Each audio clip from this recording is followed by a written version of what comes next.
Okay, let me show you something cool. This is the setup screen of NothingOS 4 and this is the setup screen of NothingOS 5. Yes, Nothing has clearly been cooking. The much awaited NothingOS 5 is finally here and we have it installed on a Nothing Phone 3. And in this video, I'll tell you everything. What's good, what's bad, what's missing and what's really gimmick. And at the end, I'll also tell you all the supported devices and the public release timeline. So make sure you watch this video till the end and also hit that like button. It really means a lot. Now that you've done that, let's get started.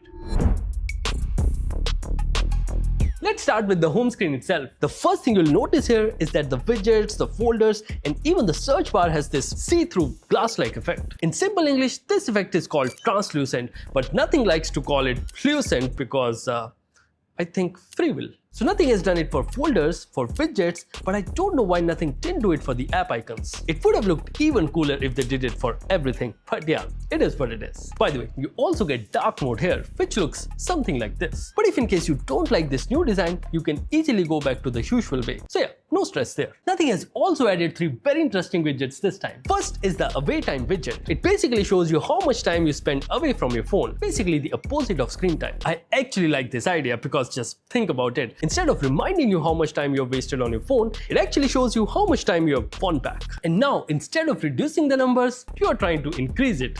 Interesting. Next is the collectors widget, and before I get to it, I just want you to take a look at this animation of falling cars. So let's say you have a cool collections of Hot Wheels, Pokemons, or maybe some sports cars. You can just show them off right on your home screen. It comes in 3 different shapes, and there's an option to shuffle hourly, daily, or even at every unlock. The third one is the much needed cliff timer widget. It lets you start the timer directly from the widget, which was not at all possible before. I think it just adds to the convenience. Apart from the widgets, you get one new wallpaper as well, and this is how it looks. Honestly, I really like it, but it might give you a feeling that the screen is gone. Maybe it's just me. I know there's this arrange button that lets you move multiple icons together. You just have to select them and move wherever you want. It's not new because other brands have it already, but it's nice of Nothing to bring it.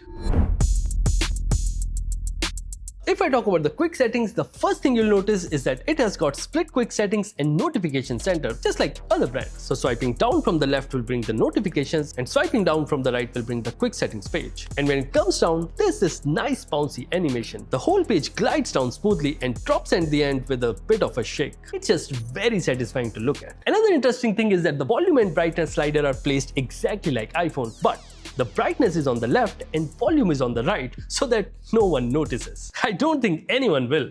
I mean, this is different, this is different, I don't think anyone will. The rest of the page also looks just like iOS or any Android phone you have ever seen. And obviously, you can resize the icons and place them wherever you want. The status bar have been changed too. The flight mode has a new animation and the icons have been changed just a little bit. I don't think corporate can tell the difference, but there is some difference. If I talk about the lock screen, there are 2 interesting changes this time. First is that you now get a new gluey clock face. I personally find it very trippy. And the best part, you can even change the color of the clock. Finally! Nothing also says that the depth effect is better now, but in our testing, it was more or less the same. And one little thing I noticed is that the pattern lock is now darker than before. And yeah, that's about it for the lock screen. Now, looks-wise, there are some minor changes only. For starters, you get a new font this time, and it's called the Geist font. It's not a big change from the previous one, but I find it refreshing and easier to read, especially in the settings page. And yeah, the home button got slightly smaller than before. The animations also felt slightly smoother, be it while opening or closing apps, folders, quick settings, or even in the presets menu. I also noticed that the pop-up window moves much smoother now, which is nice. Let's talk about the settings app now because it has also gotten better. The first thing you'll notice is that all the icons have been changed. They all look more modern now. The font size does seem small on the NothingOS 5, but since both the phones are different, I'm really not sure if it's the phone or the OS. In some of the pages like sound and vibration, the categorization is just clearer than before, which is always good. The digital well-being and parental control pages have been separated too, so that it's easier for you to navigate. There's also this new option called Expanded in the Dark theme. Once you tap on it, it'll force dark theme on apps that doesn't even support dark theme. And last but not least, you can now customize the essential key to either transcribe or translate while using the essential voice. Before I talk about the app changes, let me introduce you to 2 brand new apps. First is the Glyph app and second is the Essential app. Honestly, I think both of them should have been an app right from the day one. But it's better late than never. So now you can access all your glyph settings right from the app rather than going to the settings page. And you can also create your own widgets right from the Essential app rather than dwindling on the browser. The camera app got a tiny update as well. Earlier, when you were scanning a QR code, it was kind of tough to aim and tap at the same time. But it's fixed now. The Recorder app now has an option to specify whether to use the phone mic or the Bluetooth mic. There was no such option before. When it comes to the Android 17 features, nothing has implemented quite a few. For example, the new floating screen recording menu is finally here, and it's definitely better than the usual one. The app icons in the presets menu looks like this now, and when any app asks for permission, the menu looks way darker than before. And speaking of permission, there's this new location indicator as well. Whenever any app is using your location, the blue icon appears on the status bar so that you know. The HDR brightness control feature is also nice, because when you're watching Reels at night and suddenly an HDR video comes in your feed, it just blinds the hell out of you. But not anymore, because you can just reduce the intensity or turn it off completely to protect yourself from such accidents. And finally, the emojis are now 3D and you can adjust the assistant volume separately.